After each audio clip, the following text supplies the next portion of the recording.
তেল যুগের বহু মা যে একটাও এই বর্তন মাইজে ঘুষে দিবে না, এর সবই হালকা, যেমন বুদ্ধিও হালকা, এর কামও হালকা। এই থালিও যে আছে এই ফাইবারের ব্যবহার করবে, প্লাস্টিকের ব্যবহার করবে, কাঁসার আর করবে না। হ্যাঁ, তো আপনারা এই দান কাঁসার বর্তন বাসন লোহা ফুটা ভাঙ্গা যা আছে আপনারা নিয়ে সেখানে ফেলে দেন।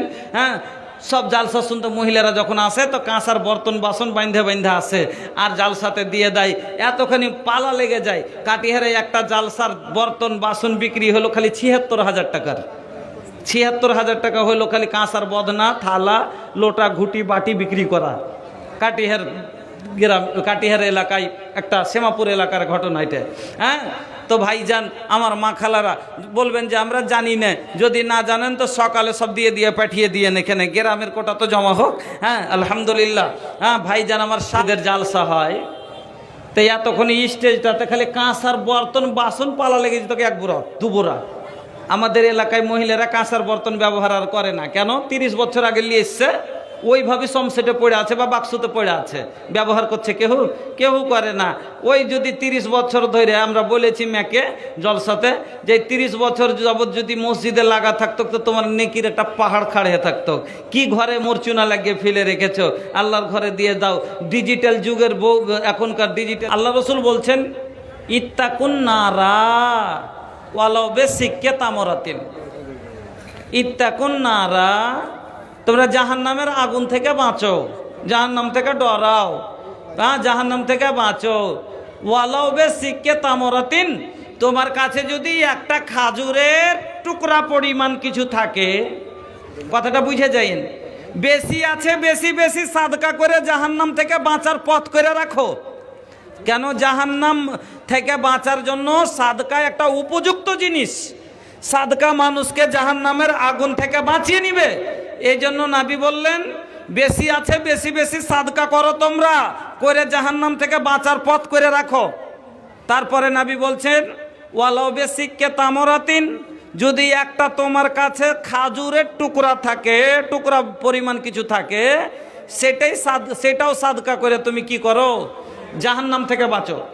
তারপরে নবী বলছেন ফামাল্লাম ইয়াজিদ, ফামাল্লাম ইয়াজিদ, তোমার কাছে যদি সেটাও না থাকে, সেটাও তোমার না জুটে, আপনার কাছে ঢের টাকা আছে, 10,000 দিলেন, নবী বলছেন 10,000 নাই, হ্যাঁ কি করবে?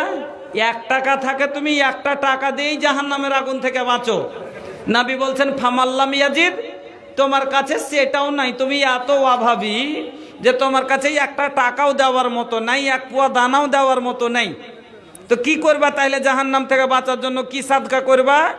নবী বলছেন ফাবে কালেমাতিন তাইয়্যিবা, একটা ভালো কথা অন্তত কাউকে বলে এটা কি সাদকা বানাও। একটা ভালো কথা যদি কোনো মানুষকে বলেন, কেউ নামাজ পড়ে না, যদি খালি বলেন যে ভাই নামাজ পড়, একটা সাদকা করার নেকি পেলেন। কেউ কার্য করছে, ওকে বলেন যে কার্য করিস না ভাই, কার্য করাটা ঠিক করলে নিজেরই ক্ষতি, ওকে বুঝাইলেন একটা কথা, একটা ভালো কথা যে উপদেশ দিলেন, এই জন্য সাদকা করাটা একটা আপনার ভালো কথা সাদকা করা হলো, একটা সাদকার নেকি পাবেন আপনি। নবী বলছেন তোমার কিছুই না জুটে তো কথাটা তো মুখে আছে, এই কথাটাকে তুমি সাদকা করে জাহান্নাম থেকে বাঁচো, জাহান্নাম থেকে বাঁচার জন্য তুমি সাদকা করো। তো বন্ধু আমার, এই হাদিস থেকে বুঝতে পারলেন যে সাদকা মানুষকে জাহান্নাম থেকে বাঁচিয়ে নিবে। এই জন্য আল্লাহর রসুল এত গুরুত্ব দিয়ে হাদিস কথাটা বললেন যে তুমি কি করো, বেশি নাও জুটে খাজুরের টুকরা পরিমাণ কিছু যদি তোমার থাকে সেটাই তুমি সাদকা করো, না জুটে তো কথা মুখের একটা কথাই তুমি ভালো কথা সাদকা করে জাহান্নামের আগুন থেকে বাঁচো। বন্ধুরা আমার, নিজকে বাঁচান, মা বোনকে বাঁচান, ছেলে মেয়েকে বাঁচান, দাদু দাদি নানা নানিকে বাঁচান। চিন্তা করেন 100টা টাকা আপনার, 1টা টাকা আপনার হয়তো তাদের জীবনকে বদলে দিবে। আপনার 10টা টাকা আপনার দাদুর হয়তো কবরের আযাব দূর করে দিতে পারে। कितनी छोटी नेकी क्यों ना हो, तू उसे हल्की ना जान, रब के बख्शिश के लिए एक बहाना चाहिए। কত 10টা টাকাকে 10 টাকা মনে করিয়েন না, 10 টাকা মনে, 1 টাকাতে যদি 700 পরিমাণ হয় তো কতটি হলো? 10 টাকাতে কতটি? 10 700 কতটি হলে যে 7,000 টাকা হলো না? হলো না? এই জন্য 10টা টাকা মনে করিয়েন না যে 10 টাকা কি বলে দিব। আপনার 10টা টাকা হলো দেন, দিয়ে একটা ইট হবে মসজিদের, আর একটা ইট মসজিদে থাকলে সেটাই আপনি দলিল পেশ করতে পারবেন যে আমার এতে অংশ আছে। আমার এতে হিস্সা আছে, মসজিদ আপনাকে ছাড়বে না, আপনার আগাদিকে জাহান্নামের আগাদিকে দাঁড় হয়ে যাবে, জাহান্নামে যেতে দিবে না। বন্ধুরা আমার আসেন, আলহামদুলিল্লাহ একজন 100 টাকা দিয়েছে, আল্লাহ তুমি কবুল করো, সুখের জীবন দান করো, হায়াতকে দারাজ করো, রুজি রোজগারে বরকত দাও। দান আলহামদুলিল্লাহ আমার বাপজি উনি 200 টাকা দিয়েছেন, জাযাকাল্লাহ বারাকাল্লাহ হায়াকাল্লাহ, আল্লাহুম্মা সাল্লি আলাই, আল্লাহুম্মা বারিক আলাই, আমিন আল্লাহুম্মা আমিন। মসজিদের দান এরকম দান হয় না ভাই, মসজিদের দান তো 10,000 আর 20,000। গত রাতে ভগবানপুরে ছিলাম, একটা লোকের দান গো 40,000, 50,000, 30,000, 20,000 মসজিদের জালসা। হ্যাঁ, আল্লাহু আকবার। এখানে একটা লোক এরকম পেলাম না। কমিটির লোক মানলাম যে সব আগামী চাঁদা করে নিয়েছেন, ভেঙে নিয়েছেন, আমি কিন্তু তাও তো 5টা লোক এসে খুশিতে হয়তো 2,000 4,000 করে দেয় যে একটা মানুষ দেশের সামনে একটা যাচ্ছে দেখা দেখি মানুষ দিবে, তা আমরা দিই আগে শুরু করি। তো ভাই কমিটির লোক যিনারা আছেন আপনারাকে বলবো যে আপনারা কিছু নিজের হাতে থেকে আপনারা ফান্ড থেকে আসেন, নিজে যা করেছেন ওগুলো ছাড়েন, নিজেও আপনারা কিছু এখন 100 200 100 1000 2000 5000, একটা লোক তো 5,000 টাকার পেতাম, তাও তো বলতে পারতাম যে মসজিদের জালসায় একটা লোক পেলাম 5,000 টাকা। আচ্ছা গ্রামের মানুষ নেই আগাম কালেকশন ভাঙ্গে চাঁদা দিয়ে দিয়েছে, এলাকার মানুষ একটা লোক এরকম দাঁড়াইলেন না যে ধনী পাড়ার মসজিদে আমিও শরিক হয়ে 5,000 টাকা দিয়ে আমিও সহযোগিতা করব আর আমিও অংশীদার হয়ে থাকব। একটা কোনো ঠিকাদার হলো না, একটা কোনো কন্ডাক্টর হলো না, একটা কোনো বিজনেসম্যান হলো না, মাখনার কারবারে যার 5 লাখ 7 লাখ 10 লাখ টাকা ইনকাম করেছেন বৎসরে যিনারা, ওই লোকগুলার মধ্য থেকে একটা লোক আল্লাহর ওয়াস্তে আল্লাহকে দিতেন, চেহে পাওয়া যায় না। সুবহানাল্লাহ। আল্লাহ রসুলের জামানায় সাহাবায়ে কেরাম, এক সাহাবীর ঘটনা শুনেন। আল্লাহ রসুলের কাছে আসছেন, যা রাজুলিন ইলা রাসূলিল্লাহি সাল্লাল্লাহু আলাইহি ওয়াসাল্লাম আইয়ু সাদাকাতি আযাম আজরান ইয়া রাসূলুল্লাহ। একজন সাহাবী আল্লাহর নবীর কাছে এলেন, আসার পরে বলছেন আইয়ু সাদাকাতি আযাম আজরান ইয়া রাসূলুল্লাহ। ওগো আল্লাহর নবী, কোন সাদকাটাতে বেশি নেকি পাওয়া যাবে একটু আপনি দয়া করে বলুন। সাদকা তো করছি, কিন্তু কোন সাদকাটাতে বেশি নেকি পাওয়া যাবে ওই সাদকাটা করব বলেন তো। নেকির জজবা দেখছেন, নেকি নেওয়ার মন দেখছেন। সাদকা তো যখন যেটা নবী বলেছেন আল্লাহু আকবার, এটা বলেনি যে আমি গরিব, এটা বলেনি যে আমার এখনো অভাব আছে, কেউ বলেনি আমার টান আছে, কেউ বলেনি আমার অসুবিধা আছে। নবী তাবুকের জন্য বলেছেন, নবী খন্দকে বলেছেন, নবী বদরে বলেছেন, ওহুদে বলেছেন, যখনই বলেছেন লাব্বায়েক ওয়া সাদায়েক, যখনই বলেছেন যা আছে নিয়ে এসে হাজির আগিয়ে দিয়েছেন। আল্লাহু আকবার। আল্লাহ রসুলকে বলছেন, আল্লাহ রসুল কোন সাদকাটাতে বেশি নেকি পাবো বলেন তো। আল্লাহ রসুল বলছেন আনতা সাদ্দাকা ওয়া আনতা সাহিহুন শাহিহুন তাকশাল ফাকরা ওয়া তা'মুলুল গিনা ওয়ালা তুহমিলা হাত্তা ইয়াজা বালাগাতিল হুলকুম ফাকুলতা লি ফুলানিন কাদা ওয়া লি ফুলানিন কাদা ওয়া কাদ কানা লি ফুলানিন। লোকটা তো খুব মোটা গো, কিন্তু টাকাটা যে খুব পাতলা, বিজনেসম্যান। একটা লোক আবদার করে এখন পর্যন্ত একটা 5,000-এর দান পায়নি। বহুত বড় আফসোস এখান থেকে বিদায় হবো জি। একটা লোক এখন পর্যন্ত 5,000 টাকা পায়নি। মনের একটা জালসা করে এইরকম কোনোদিন লাগছে হয়নি না। কেউ গ্রামের লোকের চান্দা হয়ে গেছে, কিন্তু বাইরের লোক কম করে 10টা 5টা সাথ দিয়েছে যে 5,000 2,000 টাকা দিয়ে জালসাতে সাথ দিয়েছেন। আজকে আপনি করে দেন তো একটা 5,000 টাকা। ব্যবসায়িক মানুষ, আল্লাহ কোন দিক থেকে দিবে বুঝতে পারবেন না। আল্লাহ বলছেন ইন্নাল্লাহু ইয়ারযুকু মান ইয়াশাউ বিগাইরি হিসাব, এমনভাবে রিজিক দিব যেটা তুই কোনোদিন কল্পনাও করিসনি। যেটা মনে করিসনি যে আমার এখানে 10,000 মনে করছিলেন 5,000 টাকা কোনো রকম যদি বাড়াই 15,000 টাকা লাভ হয়ে গেল। আল্লাহ বলছেন এটাই হলো তোর হিসাবের বাইরে, আমি এমনভাবে দিব। 5,000 টাকা দেন না, 5,000 টাকা দিবেন না? কি এটা কি দিলেন? এটা কি, এটা দান হলো? আরে তোবা তোবা কহেন, একটাও 1000 টাকা তো দিয়ে যান, এখানে 200 টাকা দিয়ে যান, 500 টাকা দিয়ে যান। হ্যাঁ, আল্লাহু আকবার।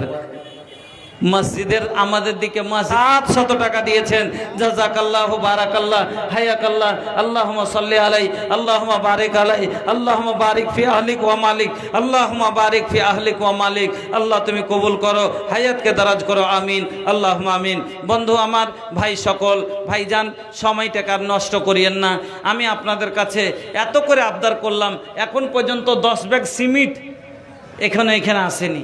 এত ধানের ব্যাপারে বললাম যে এতগুলো মাঠে আপনার ধান লেগে আছে, ফসল লেগে আছে। ভাই, এই ধানের ফসল থেকে, আপনার জমি থেকে আপনি 10 কিলো ধান যদি লেখিয়ে দিতেন আল্লাহর ঘরে, যে আল্লাহ আপনার ঘরে তুলে দিবে, আর 5 দিন 10 দিন লাগাতার মেঘ লাগিয়ে দিলেই তো খাটিয়া খাড়া বিস্তারা গোল হয়ে যেত। হ্যাঁ, আল্লাহ আপনাকে সব সুযোগ করে দিচ্ছে গো। আর আপনি ঘরে 50 মণ ধান তুলবেন, 1 মণ ধান আল্লাহর ঘরের জন্য আপনার বের হলো না। হায়রে ইনসাফ মানুষের। আল্লাহু আকবার। উঠে আসেন, আপনি 10 কিলো পারবেন 10 কিলো দেন, 10 কাঠা আছে 10 কিলোই দেন। আপনার 1 বিঘা আছে, 2 বিঘা আছে, 5 বিঘা আছে, 1 মণ 8 মণ যা পারবেন তাই দেন। কিন্তু আপনি ফসল পানি থেকে লেখান, আল্লাহ আপনার ফসল পানির হেফাজত করবে, ফারিস্তার দ্বারাতে আপনার দেখাশোনা হবে। সহিহ বুখারীর হাদিসে এসেছে, যারা ফসল পানি থেকে সাদকা করে তার ফসল পানির দেখাশোনা, তার ফসল পানির আবিয়ারি ফারিস্তার মারফতে হয়, জানেন? এই জন্য ফারিস্তার জিম্মে দেখাশোনাতে ফসল পানির হেফাজত আপনার হবে। ভাইজান আসেন, লেখান। মা বোনেরা, আপনার সোনা চাঁদি থেকে নিয়ে এখন পর্যন্ত একটা আংটি পর্যন্ত মসজিদের জন্য এখন আসেনি। অনেক জালসাই তাবিজ থেকে নিয়ে, বালি থেকে নিয়ে, পাতা থেকে নিয়ে কত রকমের জিনিস পাওয়া যায় লাখের কানের, কিন্তু এখন পর্যন্ত এই জালসায় একটা হাতের আংটি পর্যন্ত আসেনি। যদি কোনো মার অন্তরে লেগে থাকে, ওই হরিশ্চন্দ্রপুরের মহিলার কথাও বললাম আপনাকে, কিন্তু আপনার অন্তরে লাগলো না। মা বোন, যদি কিছু থাকে চলে আসেন, একটু দিয়ে পাঠিয়ে দেন, তার চাদরে দিয়ে দেন। বাবজির আমার, ভাইজানের আমার, আমি বলতেছিলাম হাদিসটা, আল্লাহ রসুল বললেন যে তুমি সাদকা করো কখন? যখন ভালো থাকবে তখন। মানুষ সাদকা করে বেশিরভাগ যখন বিপদে পড়ে তখন। তার সাদকা তো তার উদ্দুল বালা, একটা সাদকা হলো বিপদকে দূর করার জন্য, বালা দূর করার জন্য এটা সাদকা। আর একটা হলো যে আপনি ভালো আছেন, সুখে আছেন, আর একদিকে আপনার ধনী হওয়ার খুব মন চাইছে, একদিকে আপনার গরিব হওয়ার খুব ভয় হচ্ছে, আপনার টাকাটা চলে যাবে ভয় লাগছে। ধনী হওয়া লালস টাকা ছেড়ে দিয়ে গরিব হওয়া, তাকসাল ফাকরা ও তামুলুল গেনা, ধনী হওয়া লালসটাকে আপনি দূর ছেড়ে দিয়ে আর গরিব হওয়া টাকা ভয়টাকে দূর করে দিয়ে আল্লাহর রাস্তায় যদি দিতে পারেন, এই সাদকায় আল্লাহ বেশি খুশি হন। বন্ধুরা আমার, ভাইজানের আমার, আমি আপনাদের সম্মুখে অনেক কথা বললাম, শেষের সময়তে শেষ একটা হাদিস বলছি। আল্লাহ রসুল বললেন, ইন্নামা ইয়াস্তাজিলুল মুমিনু ফি জিল্লি সাদাকাতিহি, কিয়ামতের ওই ভীষণ মাঠে এই সাদকা আপনার মাথার উপরে ছায়া করবে। মুমিনেরা সাদকা ছায়ার তলে নিজের জান বাঁচাবে। বন্ধুরা আমার, এই সব গুণগুলা আপনাদের আমি শোনালাম। মসজিদ কি জিনিস, মসজিদ কার ঘর, মসজিদ বানালে কি পাওয়া যাবে, সব এক এক করে হাদিস ও কোরআনের দ্বারাই আপনাকে আমি এক এক করে দেখালাম। যদি আমার দ্বারাই কাউকে কষ্ট হয়ে থাকে ক্ষমা করবেন। হাদিস কোরআন বলতে গিয়ে কোথাও মিস হয়ে থাকে বলবেন, দেখে নিব। দোয়ার আশা রেখে এখান থেকে ইতি করছি। আল্লাহর কাছে দোয়া করি, আল্লাহ যেন আমাদের সকলকে বেশি বেশি সাদকা খায়রাত করে আল্লাহর ঘরকে নির্মাণ করার তৌফিক দান করেন, আমিন। আকুলু কওলি হাদা আস্তাগফিরুল্লাহ লি ওয়া লাকুম ওয়া লিসাইরিল মুসলিমিন ফাস্তাগফিরুহু ইন্নাহুল গফুরুর রহিম। আসসালামু আলাইকুম ওয়া রাহমাতুল্লাহি ওয়া বারাকাতুহু।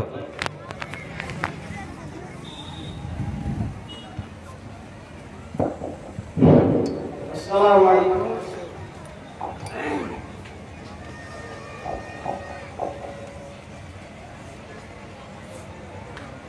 মাওলানা আব্দুল শাকুর সাহেব শুনুন, আপনারা সুন্দর বক্তব্য রাখেন মসজিদ সম্পর্কে। আল্লাহ পাক বলেছেন যে মসজিদের কোন সম্পর্কে আল্লাহ পাক বলেছেন, ইন্নামা ইয়ামুরু মাসাজিদাল্লাহি মান আমানা বিল্লাহি ওয়াল ইয়াউমিল আখির ওয়া আকামাস সালাত ওয়া আতা যাকাত ওয়া লাম ইয়াখশা ইল্লাল্লাহ। এই সম্পর্কে মাওলানা আব্দুল শাকুর বক্তব্য রাখলেন। খুব সুন্দর মূল্যবান বক্তব্য আমরা শুনলাম। এখন আপনাদের সম্মুখে হযরত মাওলানা হাবিবুর রহমান সালাফি সাহেব উনি আছেন। আপনারা যে যেখানে আছেন একটু স্টেজে চলে আসুন, আর আপনারা ফিরিস্তে ভালোবাসুন। এখন হাদিস কোরআন সম্বন্ধে খুব মূল্যবান বক্তব্য রাখবেন, আপনারা ধৈর্য সহকারে শুনুন। আসুন।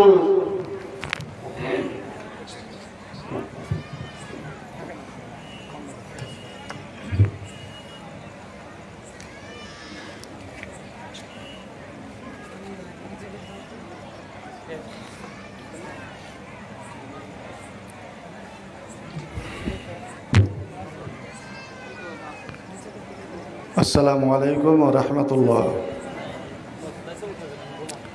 ইবাদত করতে